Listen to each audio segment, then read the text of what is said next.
아유, 한 살 더 드시니까 더 멋있어지셨네요. 더 이뻐지시고. 할렐루야. 우리가 역사적으로나 또 예술적으로 매우 가치 있는 것을 문화재라고 합니다. 이것을 보존하기 위해서 많은 재정을 들이고 많은 정성을 들여서 관리합니다. 우리 대한민국에는 뭐가 있어요? 문화재청이 있어요. 청급이에요. 청급. 그래서 그 문화재들을 관리하고 있습니다. 우리나라 국보 1호가 뭐죠? 보물 1호. 숭례문. 숭례문이 우리 애들 어렸을 때 불이 났어요. 그래서 다시 멋지게 복원이 되었는데, 오른쪽에 있는 숭례문이 옛날에 조선기와집 앞에 있을 때 옛날 숭례문이고, 지금은 저렇게 복원된 멋진 숭례문이 있습니다. 그리고 프랑스 외교장각, 그러니까 그 나라의 어떤 모든 것들, 어떻게 행렬은 어떻게 이런 거 다 기록된 책이 있는데, 프랑스에 있었는데 우리나라에 돌려받았죠. 일본에서도 조선 왕실 도서라는 귀한 책이 있어요. 저 일본에 뺏겼다가 다시 돌려받았습니다. 이런 문화재를 뭐라 그러냐면 유형 문화재라고 그럽니다. 눈에 보이니까 관리를 하고, 눈에 보이니까 복원을 제대로 하는 문화재입니다. 그런데 문화재 중에서 무형 문화재가 있습니다. 무형 문화재가 주로 어떤 거죠? 연극, 음악, 무용, 공예, 무예, 이런 것에 남다른 기능을 가진 사람을 무형 문화재로 지정해서 그 사람이 갖고 있는 그 기술을 전수하도록 하는 것입니다. 그런데 이런 무형 문화재가 유형 문화재보다 훨씬 가치가 있을 수 있습니다. 왜냐하면 그 사람이 가지고 있는 기술은 눈에 잘 보이지 않아요. 근데 인간의 수명은 제한되어 있어요. 눈에 보이는 유형 문화재는 잘 관리하면 수백 년 동안, 돌로 지어졌으면 수천 년 동안 그 유형 문화재가 계속 존속할 수 있지만, 인간이 갖고 있는 무형 문화재는 인간이 살아봐야 100년 이하로 살잖아요. 수십 년밖에. 그래서 그 기술을 보존하는 데 한계가 있습니다. 그래서 그 사람이 갖고 있는 그 기술을 전수하도록 누군가에게 이렇게 전수시키죠. 그런 무형 문화재가 될 만한 것은 어떻게 정합니까? 그거는 결과물로 정합니다. 어떤 것이 가치가 있는가, 그렇게. 그래서 도자기 같은 거, 고려 청자, 조선 이조백자 이런 거, 또 타령이나 창이나 혹은 춤사위, 이런 것들은 공장에서 대량 생산할 수가 없습니다. 그리고 그것은 그 사람의 혼과 정신이 깃들여져 있기 때문에 그 사람만이 만들어낼 수 있는 작품들입니다. 그런데 눈에 보이는 유형의 결과물들은 눈에 보이지 않는 무형의 자산에서 나옵니다. 잘 생각하셔야 돼요. 그런데 사람들은 눈에 보이는 유형의 결과물에만 관심을 갖고 있습니다. 대부분이 다 그래요. 자, 제가 아까 말씀드린 우리가 눈에 보이는 보물 1호가 뭐라고 그랬어요? 숭례문. 그 눈에 보이지 않는 무형 문화재 제1호가 뭔지 아세요? 혹시 아시는 분? 선생님. 이거예요. 음악이에요, 음악. 저게 뭐냐면 종묘제례악입니다. 그러니까 조상들에게 제사 지낼 때 했던 음악, 궁중음악. 사랑하는 성도님들, 우리의 삶에도 눈에 보이는 것이 있고 눈에 보이지 않는 것이 있습니다. 그런데 눈에 보이는 무언가가 있다는 것은 그것이 있도록 한 눈에 보이지 않는 무언가가 있다는 것입니다. 다시 눈에 보이는 무언가가 있어요. 근데 그것이 존재하도록 하는 눈에 보이지 않는 무언가가 있다는 거예요. 이게 뭐죠? 반도체. 저 안에 반도체가 작죠. 손톱만큼 작아요. 근데 저 반도체 안에 데이터를 수만 권의 책의 데이터를 넣을 수 있어요. 저건 눈에 보이는 거예요. 그런데 눈에 보이지 않는 원리를 어떤 사람이 발견을 했고 그 원리대로 기술을 개발했기 때문에 저 반도체가 나온 거예요. 그러니까 아까 제가 얘기한 눈에 보이는 것이 무엇이 있다라는 것은 그것이 존재하도록 하는 눈에 보이지 않는 무언가가 있다라는 것을 이야기하는 거죠. 자, 질문 드립니다. 성경에서 사랑장 그러면 어디를 얘기합니까? 고린도전서 13장. 처음 듣듯이 표정이 처음 듣는 것처럼 여러분 그래요. 그럼 믿음장. 그러면 어떻게 돼요? 믿음장. 히브리서 11장. 근데 히브리서 11장의 3절에 보면 이렇게 나와 있어요. 같이 읽을게요. 시작.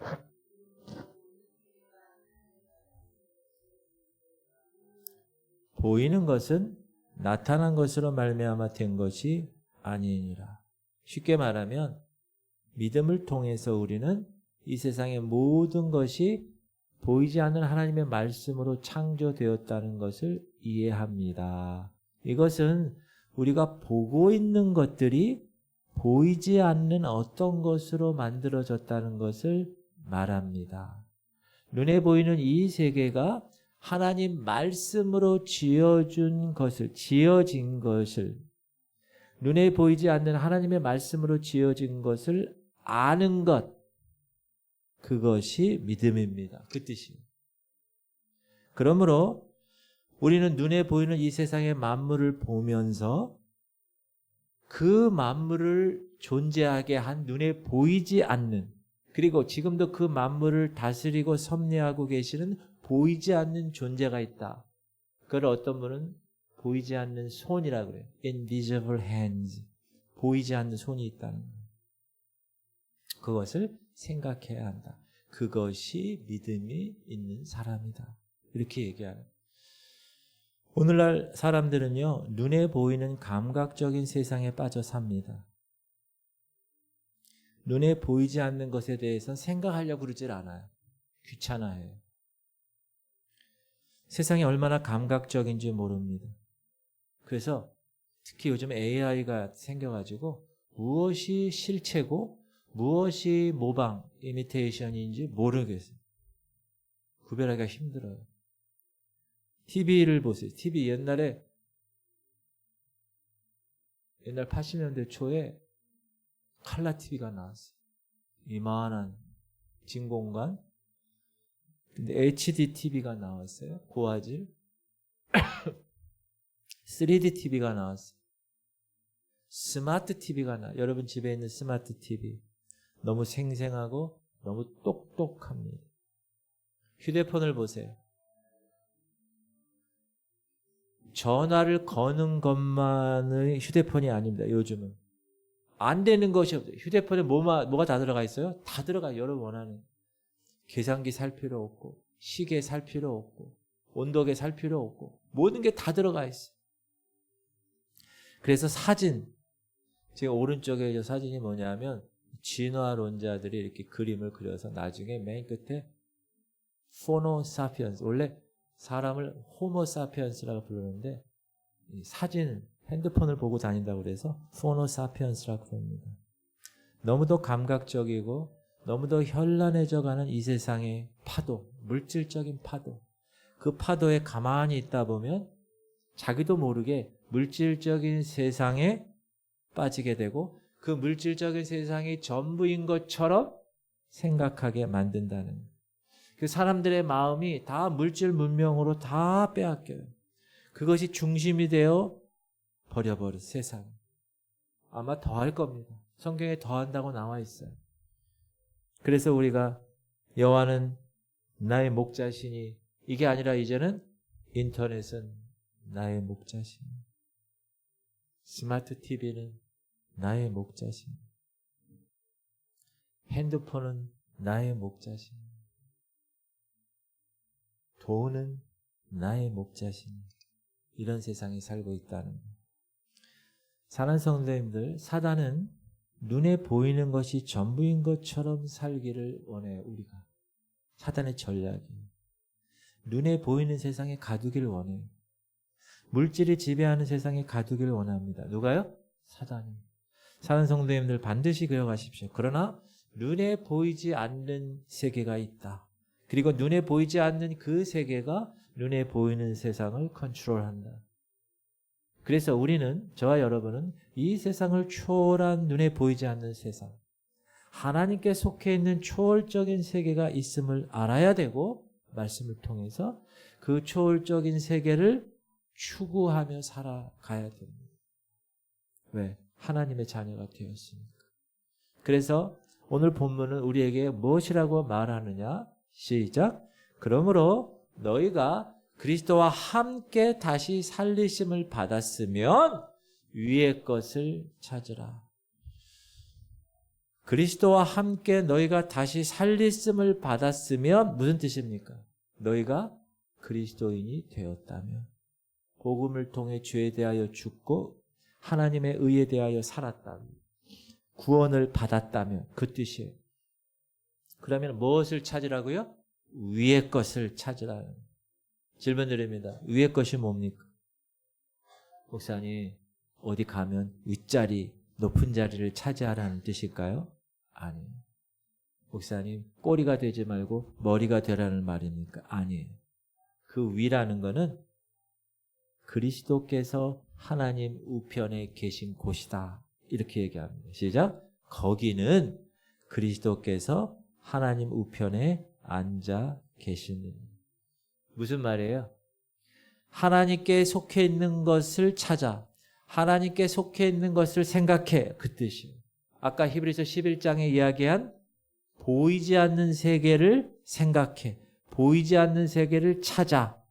2절에서는 위의 것이 무엇인지 좀 더 분명하게 말합니다. 위의 것을 생각하고 땅의 것을 생각하지 말라. 자, 성경은 위의 것과 땅의 것을 대조해서 말하고 있어요.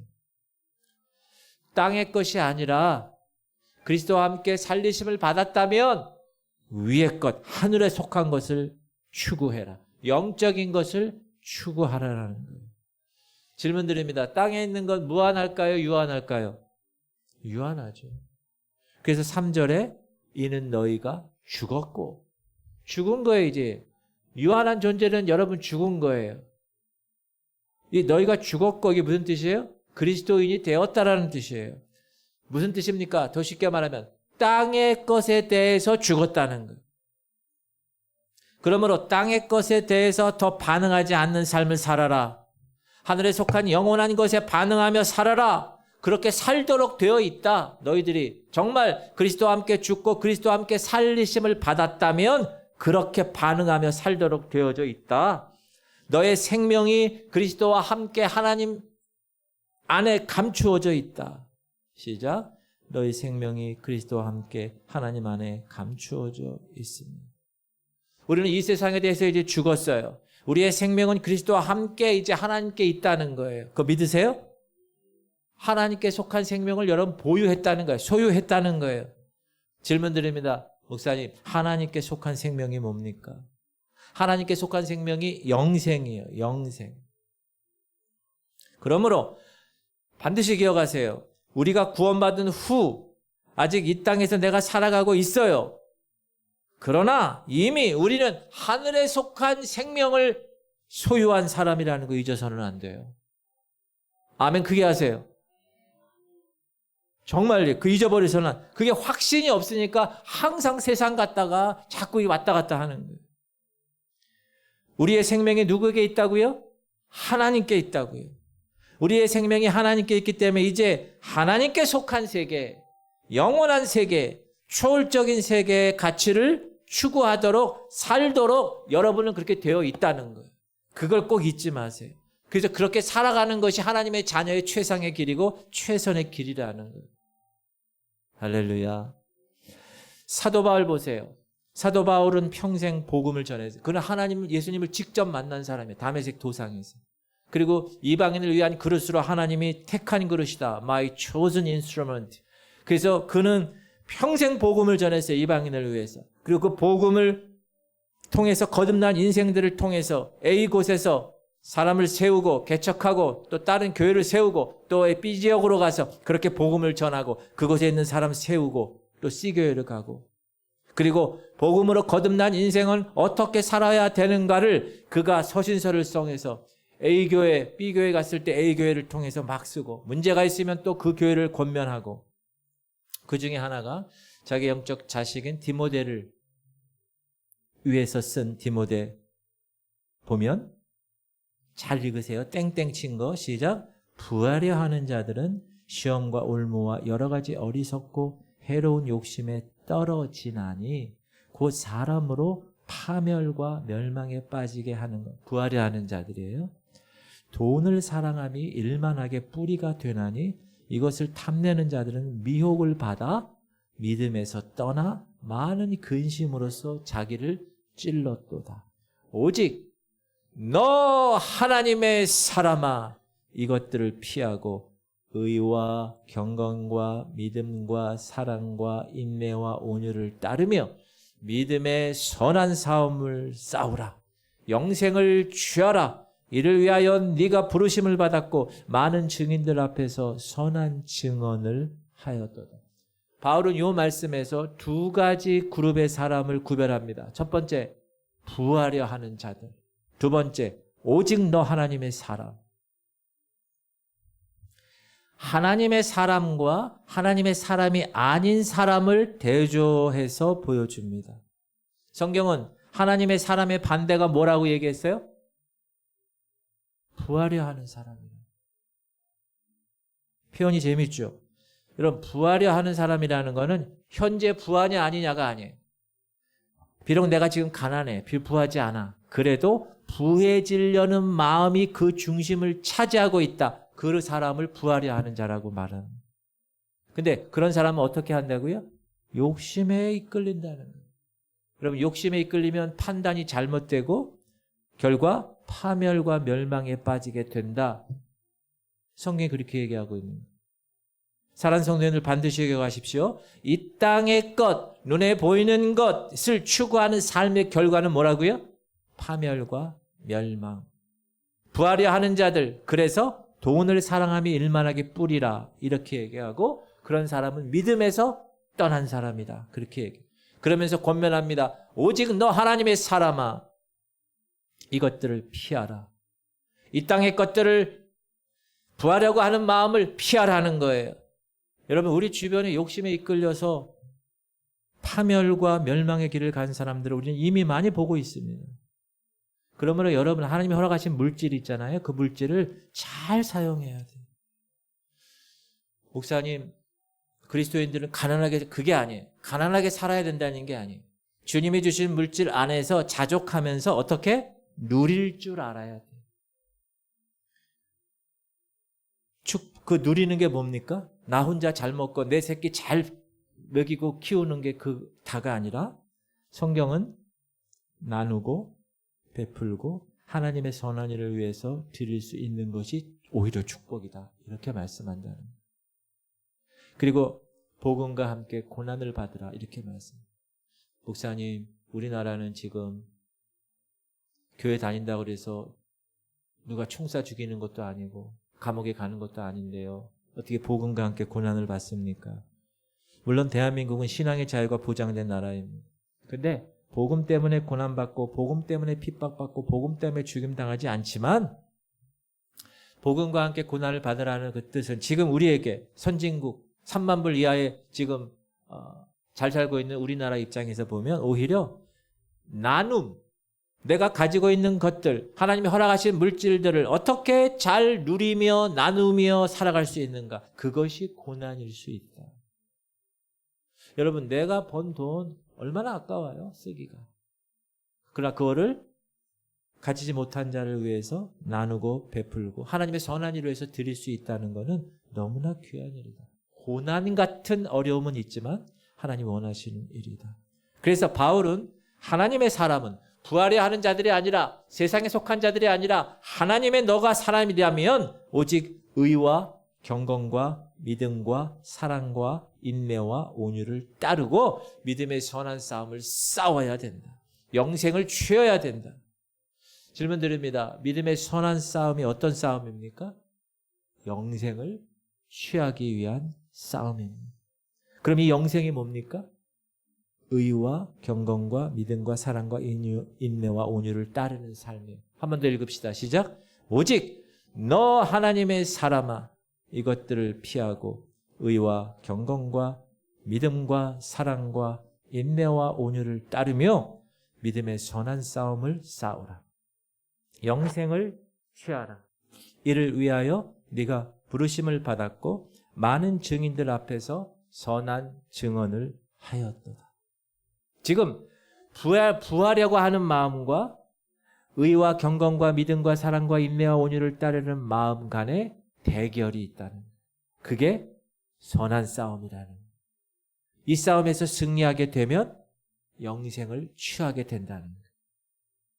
영생은 하나님께 속한 생명이라는. 사랑하는 성도님들, 새해를 맞이하면서 제가 여러분에게, 담임 목사로서 여러분에게 도전하고 싶은 것이 있습니다. 그것은 뭐냐? 위의 것을 찾는 것. 따라합시다. 위의 것을 찾자.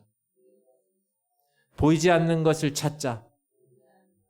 영적 세계에 관심을 갖자. 믿음의 선한 싸움을 싸우자. 그것을 통해 영생을 취하자. 할렐루야. 따라하세요. 위의 것을 찾읍시다. 옆 사람에게 인사하세요. 위의 것을 찾읍시다. 목사님, 위의 것이 뭡니까? 첫 번째 위의 것은 주님의 성품을 이루어가는 삶이에요. 아까 위의 것, 초월적인 것, 영적인 것, 영생이 뭐라고 그랬어요? 의와 경건과 믿음과 사랑과 인내와 온유를 따르는 것이라는. 자, 물질적 이익을 따를 것이냐? 의를 따를 것이냐? 방탕한 삶, 쾌락적인 좋아하는 삶을 따를 것이냐? 육신이? 경건을 따를 것이냐? 불신이냐? 믿음이냐? 사랑이냐? 미움이냐? 조급함이냐? 인내함이냐? 완악함이냐? 온유함이냐?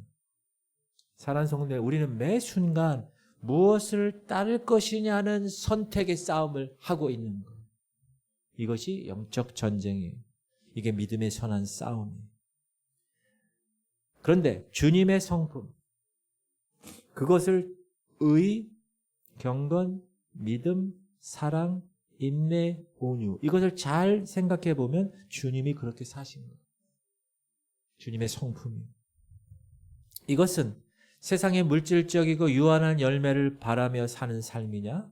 아니면 하나님의 변치 않는 가치를 바라며 사는 삶인가? 끊임없이 우리는 선택하고 결단하며 살아야 한다는 것. 그런데 말입니다. 우리의 몸이 옛 성품의 관성처럼 남아있는 거예요. 우리의 몸에는.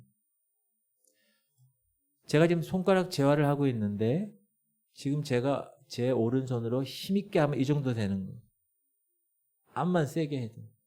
그런데 열심히 구부리고 펴고, 열심히 구부리고 아프죠. 피고, 쥐락펴락을 계속 합니다. 그러면 이게 딱 붙죠. 상태가 좋아져요. 그럼 제가 어때요? 기분이 좋아요. 할렐루야. 그러면 또 계속 그렇게 하다가 하룻밤 자고 일어나면 다시 원위치. 이게 또 안 돼요. 그럼 또 반복. 또 쥐락펴락. 그 고통과 그 어려움. 제가 깨달은 것이 있습니다. 여러분, 우리의 신앙도 마찬가지입니다. 우리가 방치해두면 3개월 손가락 방치했는데 이렇게 어려운데 여러분 신앙을 얼마만큼 방치하고 계셨었을까? 그 생각을 하는 거예요. 야, 열심히 기도하고 말씀 받고 성령 충만하다가도 할렐루야 하다가도 하룻밤 자고 나면 또 원위치. 옛 성품이 관성처럼 남아있는 또 쥐락펴락을 또 해야 돼. 또 기도하고 또 말씀 가운데 서고 성령 충만을 간구하는 삶. 그게 안 되면 다시 원위치 된다. 그래서 우리가 깨어있지 않으면 저절로 가만 내비두잖아요. 믿는 사람들 가만 내비두잖아요. 저절로 죄의 습관을 따라 땅의 것을 추구하며 살아가게 돼 있어요. 그래서 교회 공동체가 필요하고 말씀의 강단에서 계속 찔림을 받고 그래 다시 하나님의 말씀대로 살아가야지 하는 것이 신앙생활이라는 거예요. 그런데 이것이 싸움이라는 거예요. 영적 싸움. 근데 이 영적 싸움은 치열하다는 거예요. 치열하다. 또한 우리에게 주어진 시간은 정해져 있다는 거예요. 늘 마지막입니다. 그 마지막의 기회가 언제 사라질지 모르게 치열합니다. 저는 요즘 이 마지막이라는 것을 묵상해요. 하나님, 아침에 해가 딱 떠요. 해가 쫙 비치면 하나님, 이 태양을 허락하셨는데 이것이 마지막이 될 수도 있으니 오늘 하루도 하나님 안에서 경건하게 목사로서 제대로 살겠습니다. 우리 두 아들을 보면서 하나님, 내가 혹시 오늘 이 아들들을 보는 게 마지막일 수도 있으니 이 아들들을 더 사랑한다고 얘기해주고 더 허깅 많이 해주고 잘한다고 얘기해주고 그러고 싶습니다. 밥을 먹을 때 하나님, 내가 이것이 마지막 밥일 수 있으니 꼭꼭 씹어서 잘 먹겠습니다. 제가 강단했을 때마다 하나님, 제가 언제 이 강단에서 이 강단이 마지막일 줄 모르니 최선을 다해서 우리 성도들을 향하여서 최선의 삶을 살기 원합니다. 우리의 주어진 시간은 늘 마지막. 그 마지막의 기회가 언제 사라질지 모르기 때문에 우리의 삶은 치열합니다. 또한 사단은 우리를 교묘히 속여요. 그래서 그를 간파하고 싸워야 하기 때문에 더 치열합니다. 그런데 감사한 게 치열함 속에서 위의 것을 선택하고 올바른 선택과 결단을 계속해 나가면 우리의 성품 자체가 조금씩 변화된다는 거예요. 전에는 제가 한 2주 전부터 재활을 했는데 2주 전에는 이를 악물고 엄청난 고통과 통증을 느끼면서 했는데 2주 되니까 많이 좋아졌어요. 매일매일 조금씩 치열하게 방치하지 않고 재활을 해나가면 이렇게 좋아지는구나. 사랑하는 성도님들, 저는 걱정하지 않습니다. 왜? 조만간 내 손가락의 완전한 기능이 정상화될 것을 저는 조금 더 의심하지 않기 때문에 그렇습니다. 또한 저는 우리 성도들, 하나님이 우리 교회에 허락하신, 저에게 허락하신 이 양들을 저는 조금 더 걱정하지 않습니다. 왜? 하나님이 다루시는 거예요. 제가 목사는 그냥 옆에서 도와줄 뿐이에요. 하나님이 여러분을 다루시는 겁니다. 인간관계로 다루시고 돈으로 다루시고 자녀들을 다루시고 다 다루신단 말이에요. 그 다루시는 거에 대해서 저는 확신이 있어요. 왜? 하나님께서 우리 교회 올 때 확신을 주셨고 하나님 비전 주셔서 모두 알곡 성도로 만든다는 확신이 있기 때문에. 그래서 여러분 볼 때마다 제가 어떤 생각을 갖는지 아세요? 흐뭇한 생각을 가져요. 그리고 제가 봅니다. 3년 전에 그 권사, 3년 전에 그 집사, 3년 전에 그 사람과 지금의 삶 보면 달라진 사람이 있어요. 하나님이 다루심으로. 아니면 지금 다루고 계신 분도 있어요. 그런 분들을 제가 볼 때마다 어때요? 치열하게 하는구나. 영적 전쟁, 전투, 싸우는구나. 제가 열심히 새벽마다 응원하면서 중보기도 합니다. 여러분 혼자가 아닌 거 믿으세요? 눈에 보이는 목사가 있고 눈에 보이지 않는 성령께서 계시는 거 믿으세요. 많이 좋아질 거예요. 조금 더 의심하지 마세요. 하나님의 형상에 따라 하나님께서 여러분을 놀라운 하나님의 사람으로 변화시킬 것을 믿고 가는 거예요. 그렇게 가다 보면 뒤돌아보면 내가 이렇게 성장한 거예요. 그리스도의 장성한 분량이니까지. 사랑하는 성도님들, 신앙생활 얼마나 오래 하셨습니까? 하루에 성경을 얼마나 읽으시나요? 기도는 얼마나 하십니까? 여러분, 이런 것은 신앙생활의 방편들이에요. 질문 드립니다. 왜 성경을 읽고 왜 기도하고 왜 그렇게 살아갑니까, 여러분? 그것 자체가 중요한 게 아니라 그렇게 하는 그 시간을 통해서 내 속에 여전히 남아있는 죄된 성품, 그 죄의 관성, 그 옛 습관들을 보게 되는 거예요. 아, 내가 이렇게 지금도 이렇게 살고 있구나. 그 시간이 성경 읽고 기도하는 그 시간을 통해서 하나님을 만나는 시간이 되고 그 시간이 하나님을 알아가는 시간이 되기 때문에 우리는 그렇게 하는 겁니다. 우리 그 주님을 만나야 힘을 얻게 되는 거예요. 힘을 얻어야 믿음의 선한 싸움에서 승리할 수 있는 것입니다.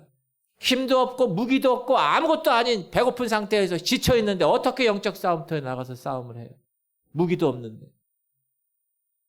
바라기는 사랑하는 성도 2025년이 됐어요. 벌써. 신앙의 연수가 또 더해 갈 거예요. 그때마다 위의 것을 찾으세요. 주님의 성품으로 변화되어져 가는 성도님들 되시길 축복합니다. 근데 그렇게 변화되는 성도들이 있어요. 그걸 볼 때마다 저는 얼마나 흐뭇한지 몰라요. 하나님께서 이렇게 인도하십니다. 하나님이 더 변화시키실 것이야. 그리스도 예수의 장성한 분량에까지 그렇게 하실 것이야. 하루아침에 되지 않습니다. 전 그걸 알아요. 그래서 조급하지 않아요. 끝까지 묵묵하게 기도합니다. 중보합니다. 그럼 여러분은 그 영적인 힘을 말씀과 기도와 하나님의 거룩함을 통하여서 힘을 얻고 믿음의 선한 싸움을 싸우시기를, 승리하시기를, 영생을 취하시기를 주님의 이름으로 축복합니다. 두 번째, 위의 것을 찾는다는 것은 시간의 일부분을 떼어드리는 거예요. 하나님께. 여러분, 거룩이라는 말을 사람들이 도덕적으로 그냥 순결한 상태 그렇게만 생각하는데 그렇지 않습니다. 거룩이라는 것 뜻은 구별되었다는, set apart. 제가 항상 얘기하죠. 피자 한 판이 있어요. 피자 한 판을 이렇게 8조각으로 나눠요. 그 중에 하나를 그 피자 한 판에서 딱 걷어서 제가 제 입속에 넣어요. 그 띄는 것이 거룩이에요. set apart. 그리고 하나님께 속하는 것이 거룩이에요. belong to God. 하나님께 속하는 거예요. 이 세상에 속한 거 아니죠. 난 이 세상에 먹고 자고 하면서 이 세상에 속해 있지만 대한민국 국민으로서 연수동의 주민으로서 살지만 하나님께 속한 자라는 거예요. 그게 거룩이에요. 하나님께 속해 있기 때문에 구별이 된다는 거예요. 그런 사람은 어떻게 하라고요? 위의 걸 찾는 거예요. 영생을 취하는 거예요. 이걸 다른 말로 하면 뭐예요? 따라합시다. 거룩함을 추구하는 삶입니다. 거룩을 추구하는 삶이에요. 성화의 삶. 질문 드립니다. 거룩이란 단어가 언제 처음 사용되는지 아세요? 성경에서? 창세기에 나와요. 2장에. 하나님이 그 7째 날을 복되게 하사 거룩하게 하셨으니 이는 하나님이 그 창조하시며 만드시던 모든 일을 마치시고 그날에 안식하셨음이니라. 안식일을 복되게 하사 거룩하게 하셨다고 이야기합니다. 그 시간을 거룩하게 한 거예요. 여러분, 우리는 물질적인 세계에 살면서 이 시간의 개념에 대해서 잘 생각하지 않으려고 그래요. 이 안식이란 단어가 히브리 말로는 메누하예요. 따라서 메누하. 이거는 고요함, 평화로운 조화를 이룬다는 거예요. 시편 23편에 여호와는 나의 목자시니 내게 부족함이 없으리다. 그가 나를 푸른 초자, 쉴 만한 물가, 푸른 풀밭에 누이시며 쉴 만한 물가를 할 때 그 쉴 만한에 해당되는 단어가 메누하예요. 하나님의 온전한 통치가 이루어지는 상태. 그 상태가 메누하예요. 그게 안식이라는 말이에요. 출애굽기 20장에 10계명이 나와요. 10가지 계명 중에서 여러분 4번째 계명이 뭐죠? 안식일을 거룩하여 지키라. 기억해서. 그런데 10계명 중에 첫 번째 계명은 뭐죠? 너는 나 외에 다른 신을 내게 두지 말지니라. 우상 숭배하지 말라. 그리고 나서 네 번째 안식일을 기억하여 거룩하게 지키라. 그런데 그 계명을 딱 말씀하시고 설명을 하시죠. 근데 10계명 중에 네 번째 계명 안식일에 대한 설명이 제일 길게 되어 있어요. 그리고 율법의 시행세칙인 장로들의 유전이라는 거 있잖아요. 율법. 거기도 안식일과 관련된 세칙이 가장 길게 되어 있어요. 안식일에는 몇 걸음 이상 가면 안 되고, 안식일에는 불을 태우면 안 되고, 안식일에는 솥을 씻으면 안 되고, 안식일에는 뭘 하면 안 되고, 다 안 된다고.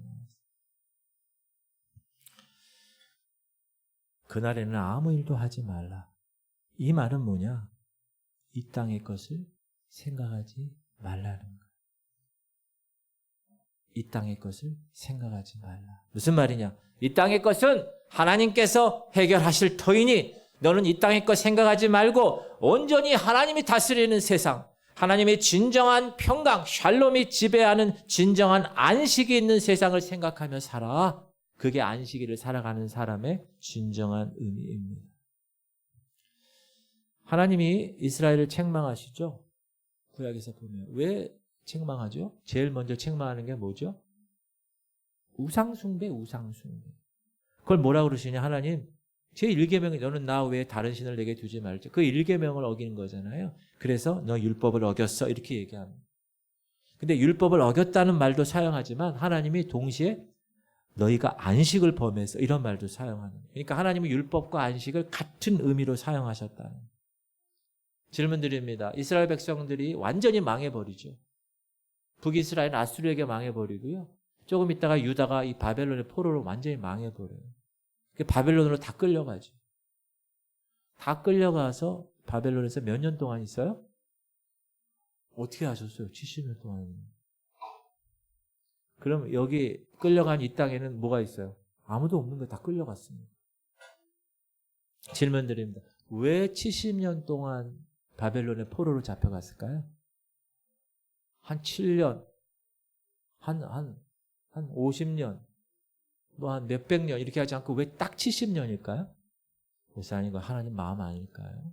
하나님 마음. 하나님은 상당히 논리적이신 분이에요. 시작. 이에 토지가 황폐하여 땅이 안식년을 누린 같이 안식하여 70년을 지냈으니 여호와께서 예레미야 입으로 하신 말씀이 이루어졌다. 무슨 말이냐 하면 이스라엘에게 있어서 땅은 하나님 거예요. 그리고 그 땅에 대한 기준이 있어요. 1년 열심히 땅을 개간해요. 2년, 3년, 4년, 5년, 6년 동안 땅을 개간했어요. 그럼 7년째는 어떻게 해야 돼요? 그 땅을 쉬어야 돼요. 그게 하나님 법칙이에요. 하루, 이틀, 3일, 4일, 5일, 6일 동안 있다가 하루는 어떻게 해야 돼요? 쉬어야 돼요. 그게 하나님의 법칙이라니까요.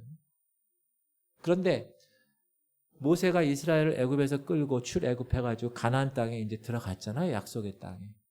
거기서 살아가는데 하나님이 말씀하신 이 말씀대로 순종하지 않아요. 이 사람들은 계속 땅을 심어가지고 계속 먹고 나온 걸 먹는 거예요. 몇 년 동안 그랬을까요? 무려 490년 동안 그랬어요. 그래서 490년 동안 안식년을 지키질 않았어요. 이 땅이. 그래서 하나님이 어떻게 하셨어요? 이 땅에 있는 모든 백성들을 다 바벨론으로 포로로 잡혀가고 이 땅은 뭐예요? 77이 49. 490년의 안식년에 해당되는 70년 있죠? 그걸 여기다 지킨 거예요. 여기 농사도 안 하고 70년 동안 그냥 있는 거예요. 그동안 저쪽에 가 있어 바벨론 포로로. 땅을 지키기 위해서.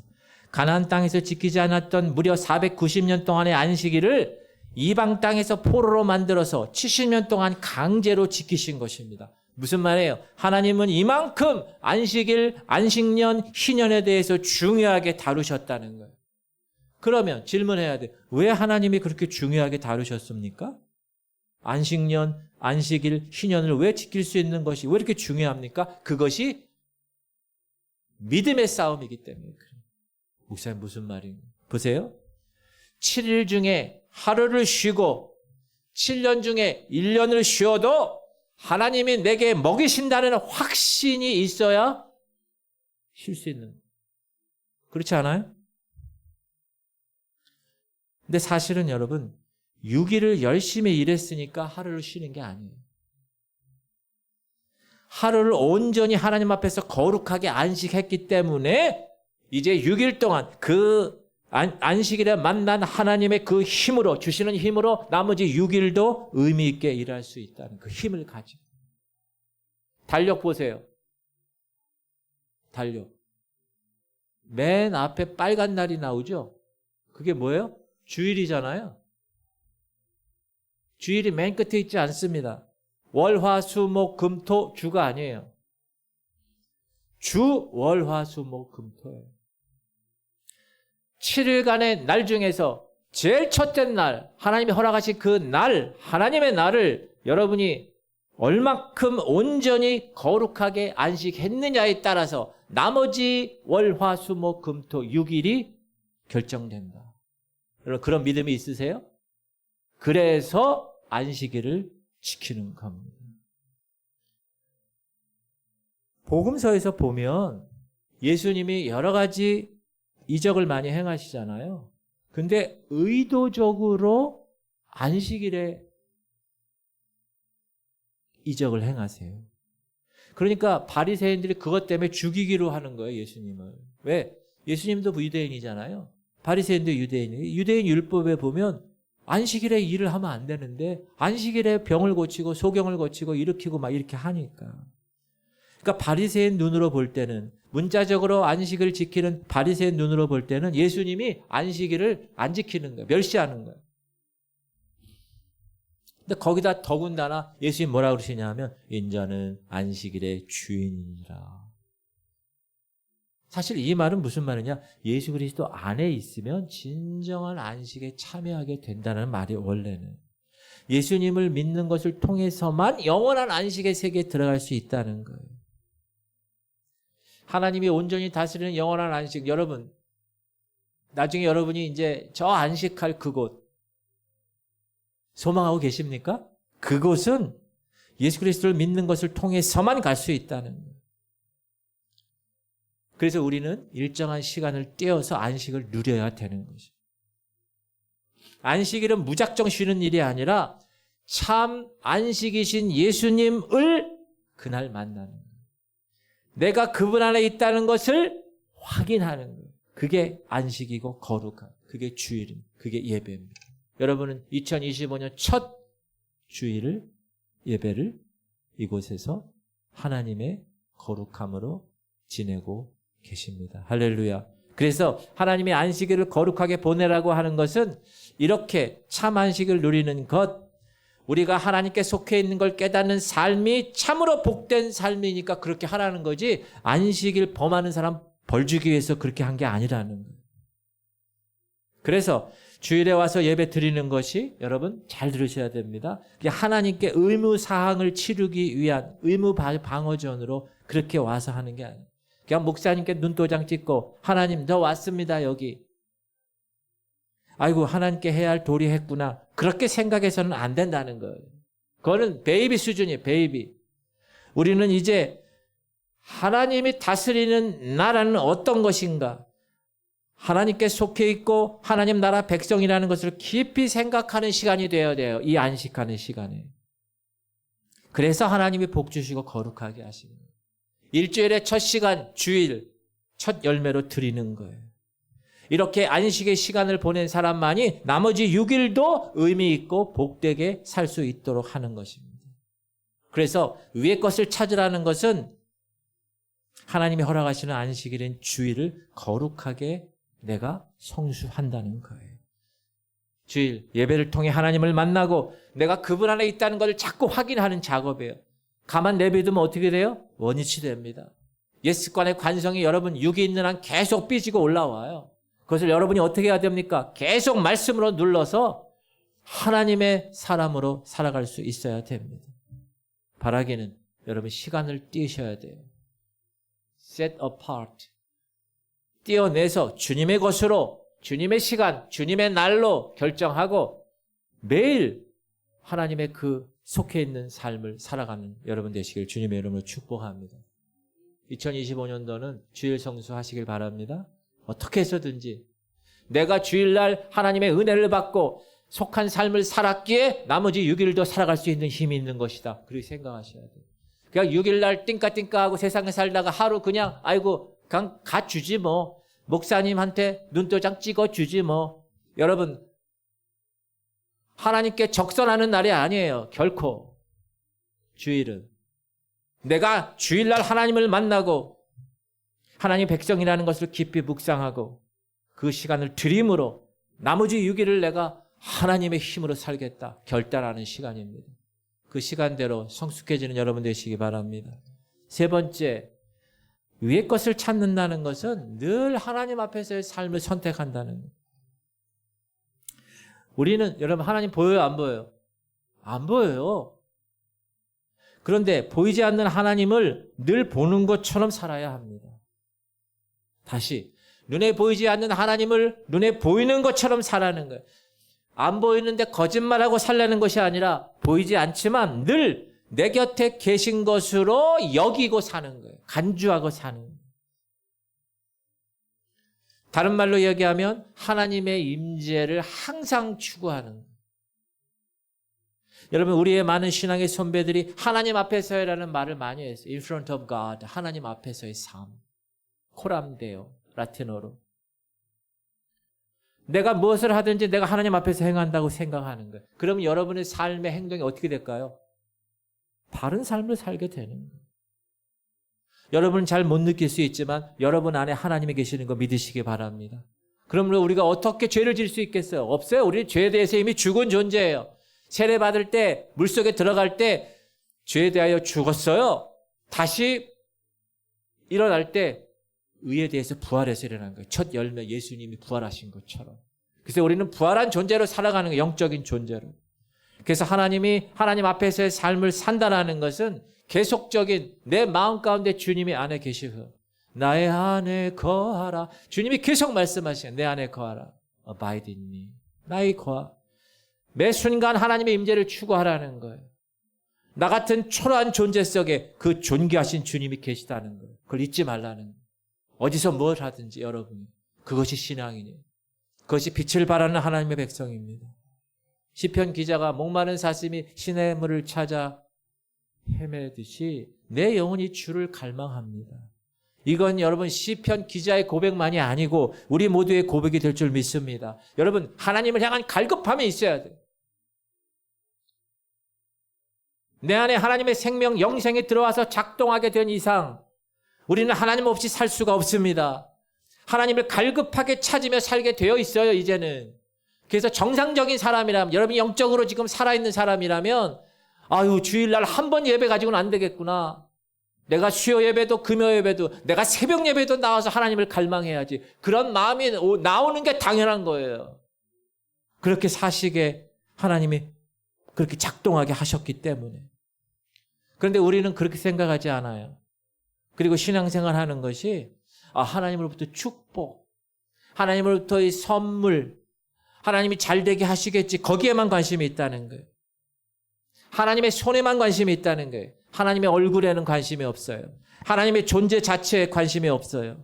하나님을 향한 갈급함이 없다는 거예요. 그래서 우리는 자꾸만 하나님이 아닌 다른 대체품을 하나님처럼 섬기려고 그래요. 근데 그게 다 물질적인 거예요. 땅의 것입니다. 우리는요, 가만히 방치하면 내 영적인 삶이 원하지도 않는 것에 끌려가요.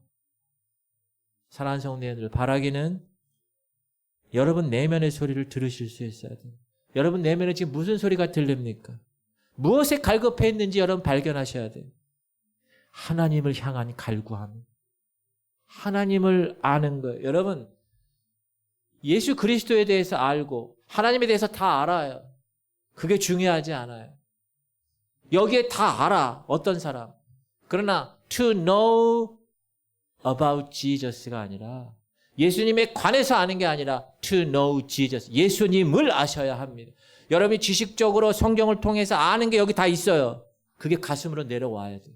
가슴으로 내려와서 하나님, 내가 이 말씀, 하나님을 아는 지식 때문에 내가 주님을 갈급하게 찾습니다. 예배를 갈급하게 찾고 기도하고 하나님의 그 마음소리를 듣고 좀 이 땅의 것 손해보더라도 그 하나님을 내가 바르게 할 수 있다면 기꺼이 그것을 선택하겠습니다. 이렇게 선택하는 삶이 지혜로운 삶입니다.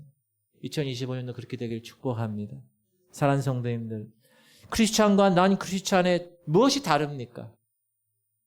어떤 구별됨이 있어요? 여러분 지금 생각해 보세요. 여러분 자신을. 여러분 믿지 않는 여러분 친구와 여러분이 뭐가 다릅니까? 오늘 말씀은 너희가 그리스도인이라면, 너희가 크리스찬이라면 위의 것을 찾으라는 거예요. 이 말은 무슨 말이에요? 우리가 무엇을 추구하며 사느냐가 내가 하나님의 사람이냐 그렇지 않은 사람이냐를 결정해 준다는 거예요. 여러분 우리가 이야기하는, 강단에서 얘기하는 거룩하세요, 영생을 얻습니다, 초월적 세상, 위의 것, 이게 비현실적인 뜬구름이 아니에요. 뜬구름 잡는 이야기 아닙니다. 실제적으로 우리가 싸워서 취해서 얻어야 할 거예요. 그것이 하나님 사람답게 사는 삶입니다. 위의 것을 찾는 삶, 하나님의 성품에 참여하고 하나님의 영원한 나라를 묵상하며 매일 하나님의 임재를 의식하며 사는 삶, 그것이 위의 것을 찾는 사람이에요. 바라기는 담임 목사로서 여러분에게 권면합니다.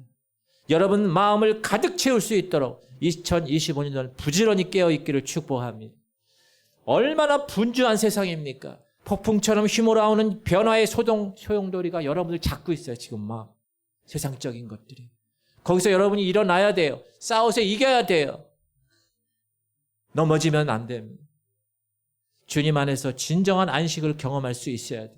내가 오늘 주일 이 지킴으로 하나님 강단에서 나오는 말씀을 내가 마음에 받음으로 나머지 6일을 내가 거뜬하게 영적 싸움에서 이길 수 있다. 충전하는 거예요. 여러분 총이 있어도 실탄이 그 안에 없으면 빈 총이에요. 빈 총. 아무 쓸데 없어요. 각계전투할 때나 육박전 할 때나 쓰지. 지금 이 시대 전쟁이 육박전하는 시대입니까? 여러분이 무기를 가져야 돼요. 기도와 말씀과 성령 충만에 무기를 갖고 영적 전쟁을 수행할 줄 아는 성숙한 백성이 돼요. 할렐루야. 바라기는 2025년도 그런 위의 것을 찾는 여러분 되시기를 주님의 이름으로 축복합니다. 우리 찬양하고 기도할 때 하나님 나를 부르셨는데 그 부르심에 후회 없이 오늘도 이끄시는 그 믿음 갖고 살게 찬양합시다.